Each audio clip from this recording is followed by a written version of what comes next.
Assalamualaikum warahmatullahi wabarakatuh. Haturan mitra kaum dangu tepang dangu deui sareng Mang Barna. Urang ngadogeng deui nya mitra. Naraskeun hancagarapan Mang nu katunda waktos dinten kamari. Carios kalayan judul Pasukan Siluman Haji Prawatasari. Upami teu lepat hancagarapan dongeng Mang nu katuna waktos dinten kamari parantos dugi ka atuh ari geus kitu mah gempungan teh bubar sarerea di wawadian kudu ngumpulkeun baladna sewang-sewangan. Para inohong anu sejen oge amitan rek muru tempatna masing-masing. Kajaba Eyang Haji Pagerjaya anu teu yang mah sabab inyana mah bumen-bumen di ieu tempat. tah upami teu lepatna parantos dugi ka dinya. Kumaha telasna? Mangga urang sami-sami lajengkeun deui mitra. Sok kabarayun sadayana.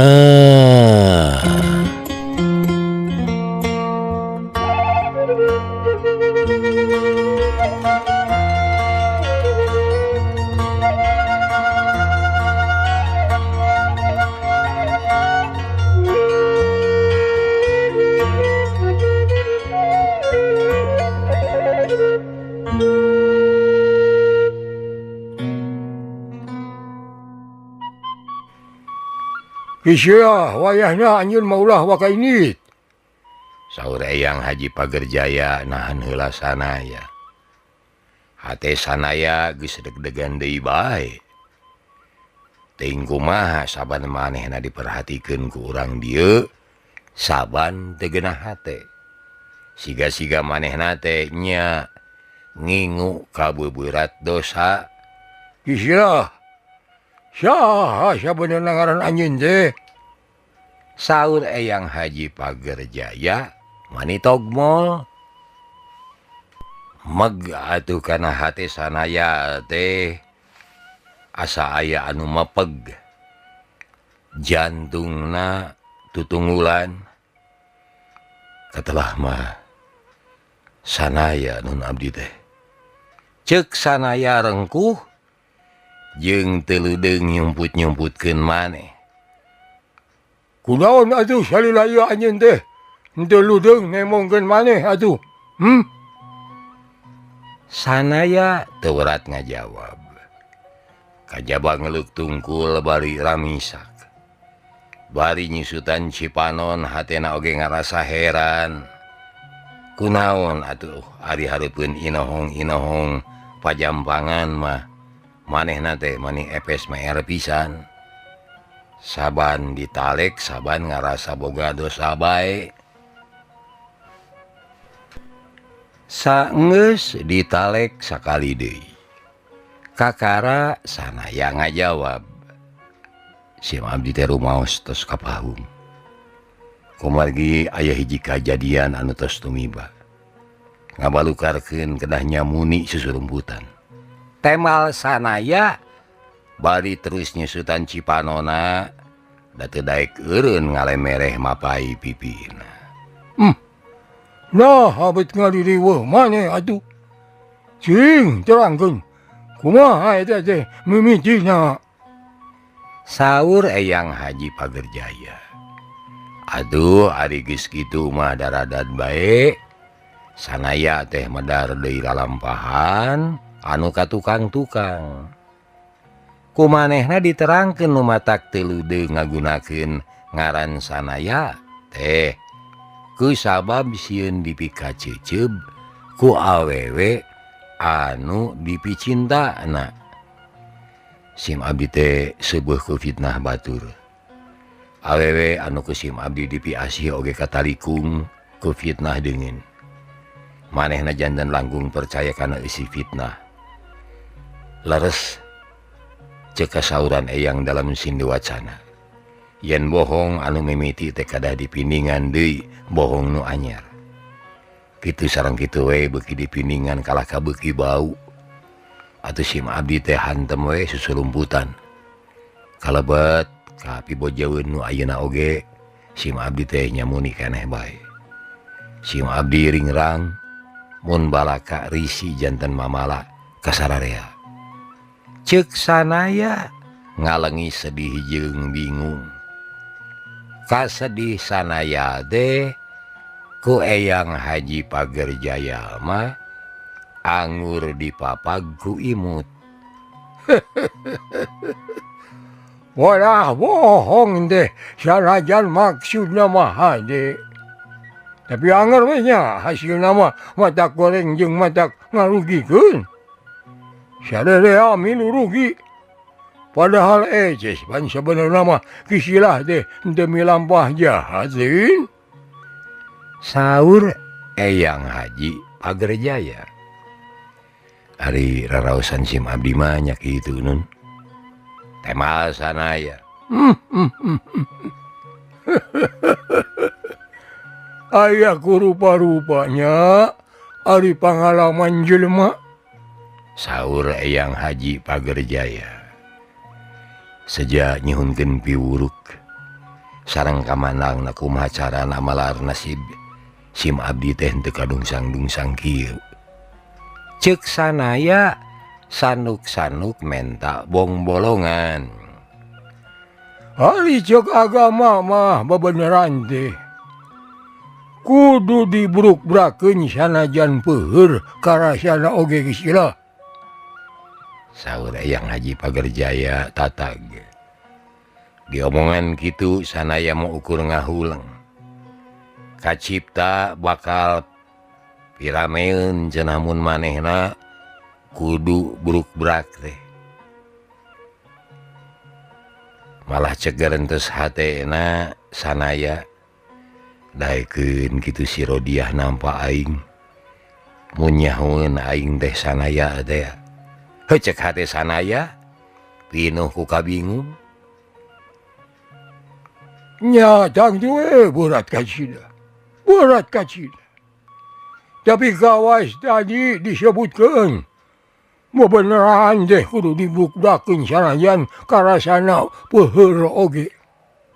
Saur Eyang Haji Pagerjaya teh. Sanaya mah anger we ngahruk. Kaharti memang kaharti. Kisilah teh keur nyunyuhun masalah anu kacida beratna. Rek disamunikeun, rek dibruk-brakeun oge sabarana mah sarua. Mawari riweuh keur kisilah. Kaasup perkara jodoh anu ku kisilah keur jadi garungsing. Mitra, dicaritaan gitu sanaya tangah manehna heran siga-siga Eyang Haji teh oge geus apalin karena nasib manehna dina perkara jodoh. Eyang, sim abdi teh berat Eyang. Berat pisan beratna oge asanya nyuhun gunung Eyang. Ceuk sanaya geus ngalengis deui bae. Eyang Haji Pagerjaya ungut-ungutan bari nyabakan jangotna anu bodas ngeplak. Geus aya sorot kacecep dinu rek ngakalakeun kisilah. Tadi pas subuh teh saha eta teh ngaranna? Nyi Sunia Eyang. Jadi eta teh indungna budak awewe anu ku kisilah rek dipihukum teh nya. Kapungkur teh malah Nyi Sunia pisan anu ku sim abdi bade dipihukum. Pantes atuh ari kitu mah. Memawi sim abdi teh kapahung. Kapahung Eyang. Kedah kumaha atuh carana Eyang? Ceuk sanaya bari ngahruk. Teuneun we heula aduh rancana pertikahan. Barina oge pan kisilah teh. Kurnyang harapan tugas anu kawilang berat. Natu era deh kumis sejen. Batur-batur keur nguruskeun perjuangan bangsa. Ari kisilah ngadon ngotok ngawo jeung cameklek dina urusan pribadi. Saur Eyang Haji Pagerjaya mani peureuss kadengena kusanaya. Nepikeun kapisahna jeung Eyang Pagerjaya anu rek numpi sorangan di pangcalikanana poncolot utama Gunung Goyang malah sanaya mah acan beres. Mitra kaum dangu sanaya teh akhirna ngenek di eta tempat pikeun mitemeyan gabung jeung pasukan Haji Prawatasari.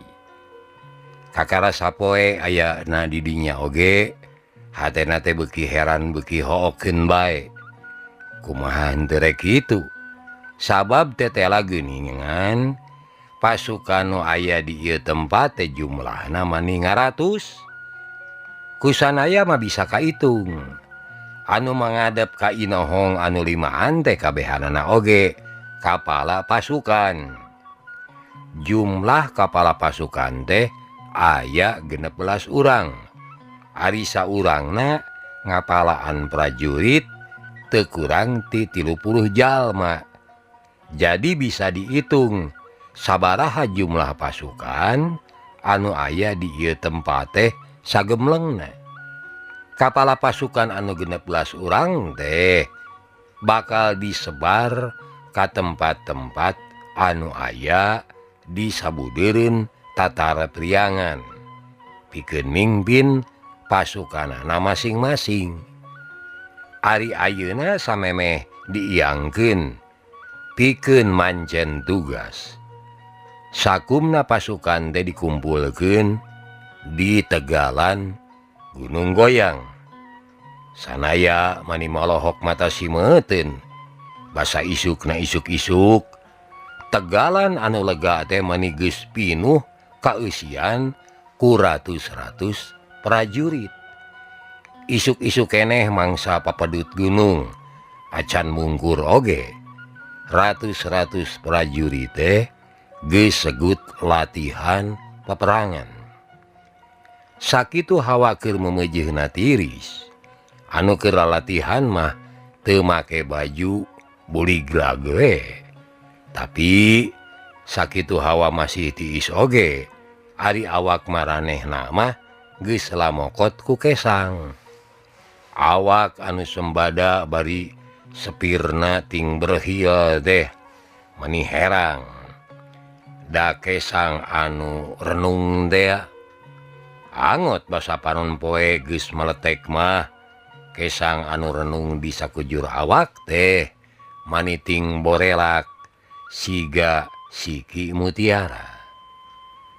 Basa maranehna mimiti latihan peperangan. Sanaya teh mani bengong. Kumaha teu rek kitu sabab maranehna teh keur latihan taktik tempur titinggal Pajajaran.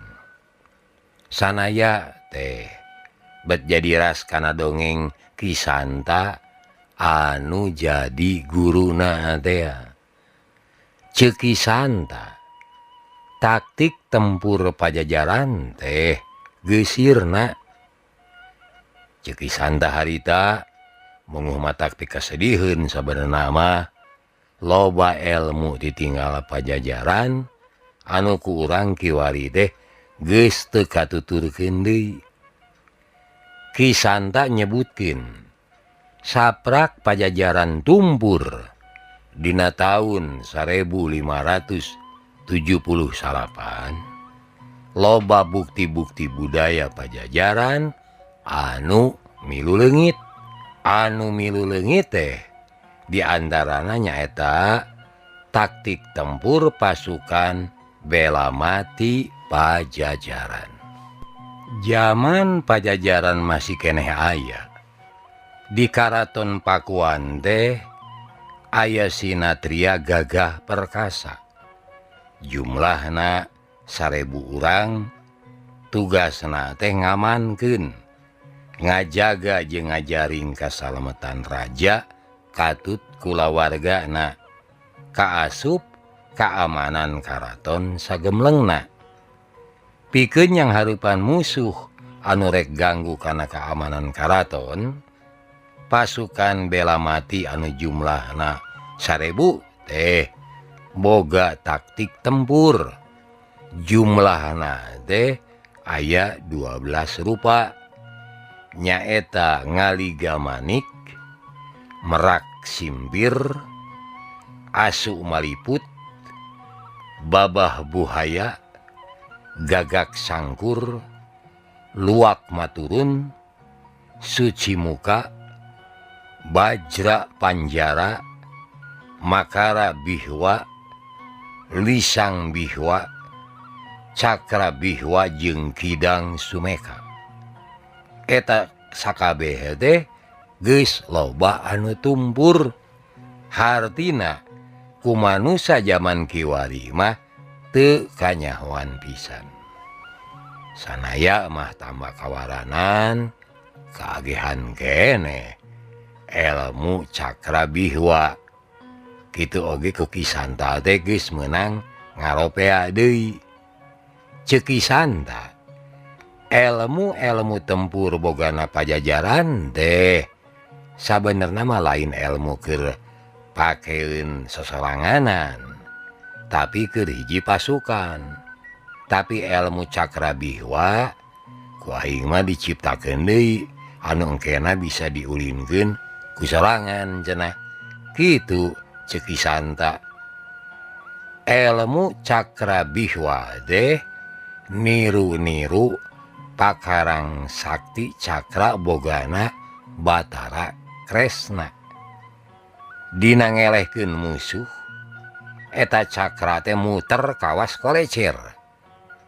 Ku Kisanta, cakra bihwa teh digunakeun ku sorangan. Hasilna bisa kanyahoan, basa sanaya nguwak ngawi kumpeni. Manehna ngagunakeun eta ilmu napikeun ka di Kedung Badak mah sanaya teh katalahna si Jangjang Edan. Eta teh ku sabab sanaya meberkeun sapasang leungeunna, geus kitu awakna muter satakerna, saban awak musuh anu kasabet ku leungeun saban ngacleng teu mangga bulia. Basa sanaya nyaksian anu keur lalatihan, hatena ngagebeg. Sabab cakra bihwa teh diulinkeun ku jalma anu jumlahna ratus-ratus. Carana eta pasukan teh nyieun buleudan jalma. Saban buleudan dibengku ku puluh-puluh prajurit. Saenggeus maranehna nyieun buleudan, pasukan anyar dibentuk. Tugasna nyerang jeung ngepung eta buleudan. Saenggeus buleudan dikepung, saban anggota nu aya di jero buleudan teh mubrut lumpat satakerna. Nepikeun ka akhirna buleudan teh sigak ikiping anu keur muter, beuki ditu muterna beuki tarik. Ari pasukan anu ngepung, tugasna teh kudu ngabobol eta bunderan. Tangtu bae anggota pasukan anu aya dina bunderan anu keur muter teh ulah nepikeun ka bisa dibobol. Atuh ku kituna saban rek dibobol, saban ditahan ku gerakan-gerakan jurus anu tapis jeung ganjangna liwat saking. Sanaya anu lalajo teh mani malohok-malohok bae nyaksian gerakan jurus saban anggota pasukan anu sakitu gancangna jeung hese dituturkeun ku panon biasa. Mangkaning nyieun gerakan jurus dinanahan panarajang musuh teh henteu cicing di tempat anu sarua. Da kapan manehna teh bari mubrut lumpat. Pikeun ngabobol bunderan teh tangtu bae bangga kacida, sabab musuh anu narajang teh henteu bisa narajang kahiji prajurit. Saban manehna narajang ka prajurit anu kahiji, bakal dipapag ku prajurit anu kadua. Pon gitu deui. Sabana rajang prajurit anu kadua, nu mapagna mah prajurit anu katilu. Kitu jeung kitu we saterusna teh. Sanaya mireungeuh sakitu hebatna pertahanan prajurit anu ngulinkeun jurus cakra bihwa teh. Padahal anu ngulinkeunana teu pira jumlahna teh ukur pupuluhan. Kacipta baheula zaman Pajajaran keur nanyung. Pasukan bela mati nahan panarajang musuh jumlahna ratus-ratus. Nya ratus-ratus urang anu ulin jurus cakra bihwa teh kacipta geder peterna teh. Saeunggeus rengse ulin jurus cakra bihwa, pasukan teh latihan jurus-jurus sejena. Ayeuna mah maranehna teh latihan gerakan luncat anu kacida gancangna. Ceuk Sundana anu nyaksian gigireun sanaya ieu teh cenah keur latihan jurus lisang bihwa. Lisang bihwa teh ilmu gerakan-gerakan anu kacida gancangna. Mun ngagajleng teh diusahakeun gancang pisan. Saeunggeus ngajleng sulusup asup kana rurungkunan anu ngahaja dijieun di tegalan. Rungkun anu digunukeun teh kudu diasupan tapi diusahakeun ulah nepikeun ka nagkaoyageun ku ngagilisirna awak. Basa para prajurit keur latihan lisang bihwa tetela maranehna teh mani tapis pisan. Mun ngajleng mani sasiet, menyulusup kana rungkun ngagilisirna mani gancang. Teu binati sato bajing anu susulunuk asup kana rungkun bari teu nyawara. Ningali latihan kitu sanaya kakara ngarti naon pangna balarea make ngalani pasukan siluman ka para prajurit Kanjeng Haji Prawatasari teh. Da eta geuning gerakanana sarua gancang. Nu matak pantes lamun dipake nyerang markas musuh teh henteu kungsi nganyahwankeun. Boh datang, boh init sama sakali henteu kanyahwan. Dina hiji waktu sia oge kudu bisa ngulinkeun jurus-jurus anu aya di lingkungan pasukan. Ceuk Sundana anu geus mimiti mercaya ka sanaya. Sanaya mah ukur ungeuk minangka nganyakeun teh. Ieu teh ilmu anu kudu turun-tumurun rag-rag ka anak incu. Warisan Pajajaran ulah nepi ka sirna. Ceuk gerentesna sanaya. Hari pasosorena datang rombongan anyar. Ceuk Sundana dina peuting ieu cenah sakumna pasukan anu aya di saban wewengkon tatar priangan teh kudu karumpul heula di Ponclot Gunung Goyang. Atuh meureun jalma anu bakal aya di dieu teh jumlahna beuki ngalobaan bae nya. Ceuk sanaya ngalieu ka Sundana. Puguh 1000 urang mah kana leuwih. Temal Sundana bari ngawaskeun para prajurit anu keur bebenah pakarang sarengsena latihan. Amuing-amuing atuh 1000 urang mah hampir ngadeukeutan jumlah padumuk di hiji kabupatian. Kitu kisilah. Sanaya curug-cerek makatingku kaget ku loba-lobana pasukan Kanjeng Haji Prawatasari. Puguh da kapan model wewengkon Kabupatian Sukapura atawa Limbangan atawa Kandang Wesi jeung tatar ukur kapan jumlah padumukna teh paling loba ukur 1.200 orang. Tah ari wadia balad Kanjeng Haji mah jumlahna teh leuwih ti 3.000 prajurit. Artina leuwih ti padumuk 3 kabupatian. Kitu Gusilah. Omong Sundana. Amuing ari kitu mah meureun 3 kabupatian oge leuwih. Jumlah padumuk di kabupatian mah tina 1.200 penduduk teh kapan diwengku ku awewe jeung lalaki atawa kolot jeung budak. Ari padahal meureunan prajurit Kanjeng Haji mah sagemlengna diwengku ku lalaki anu keur bala kesenteng, buta tulang buta daging.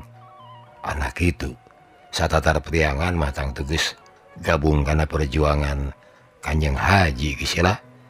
Ceuk sanaya geus cuk cerek deui bae. Basa sanaya nyarita kitu teh Sundana mah ukur ngabalenya. Dari panona mah keur ngawas-ngawas paripolah anggota pasukan anu keur nataharkeun rupa-rupa kaperluan. Gusilah jalma saloba-loba unggah ka gunung. Nah hal itu moal narik perhatian deungeun. Kumaha ke mun aya cak-cak bodas bebeja ka kumpeni. Ceuk sanaya jadi hariwang. Dumeh dina peuting ieu teh jumlah jalma anu aya di poncorot gunung bakal tambah rea. Di omongan kitu Sundana mah ukur melengek seuri. Tah di palebah dieu hebatna persatuan urang datar priangan mah. Sakur anu geus gabung kana pasukan Kanjeng Haji Prawatasari geus baroga tekad berjuangan. Tangtu bae kami sararea geus papada percaya yen di antara urang geus moal aya pola basilat jeung hianat.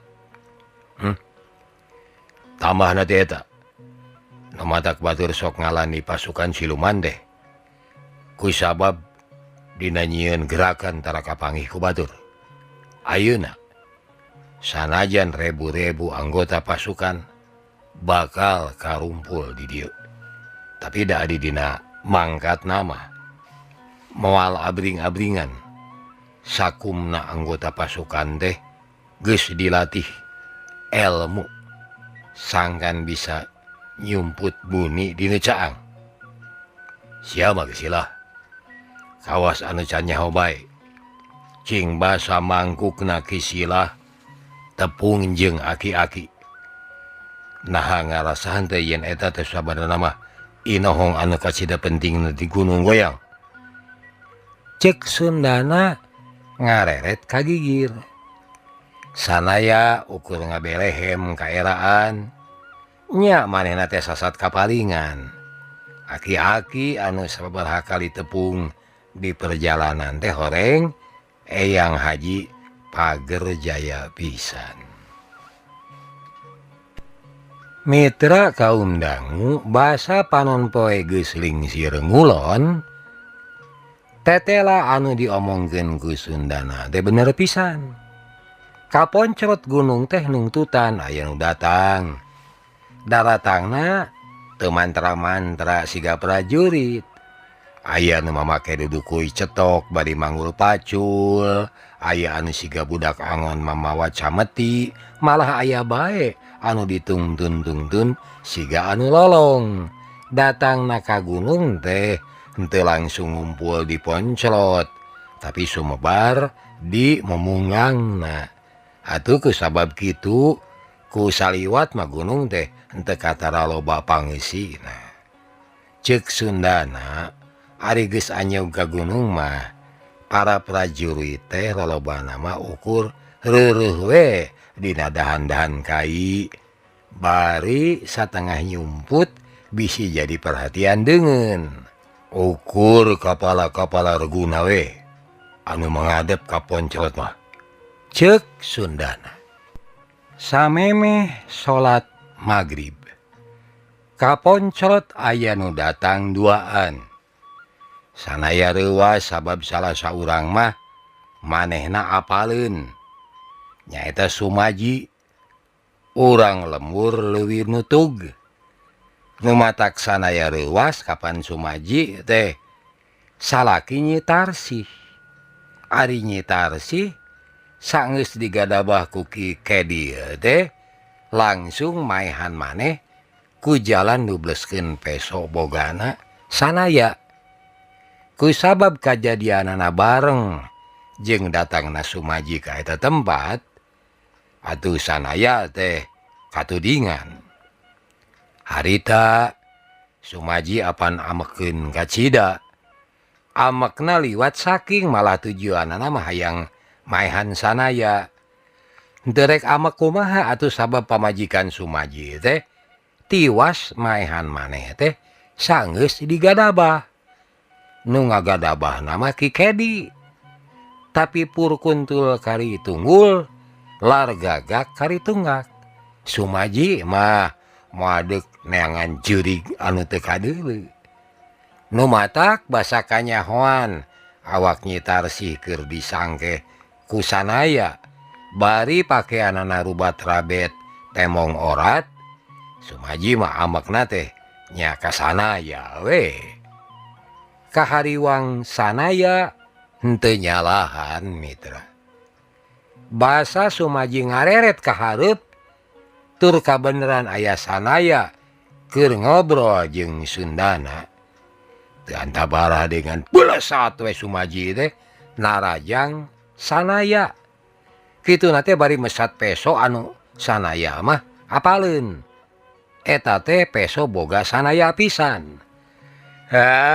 kabagi sia ieu mah babengok kurang ajar teh rasakeun sia ieu peso sia anu geus pinuh ku dosa teh bakal malines ka sia kabangi sia Sumaji ngagorowok bari ngajleng ka hareup sanggeus adu hareupan peso teh dibubat babit atawa ditojoskeun ka hareup anu dipiharep awak sanaya kakeunaan ku peso sia sanaya teu daek kalawan tapi gawena teh babaricetan ka ditu ka dieu we manehna mu ngalawan sabab anu leuwih penting mah lain kudu meruhkeun Sumaji tapi kudu neangan tarekah kumaha akalna malar manehna bisa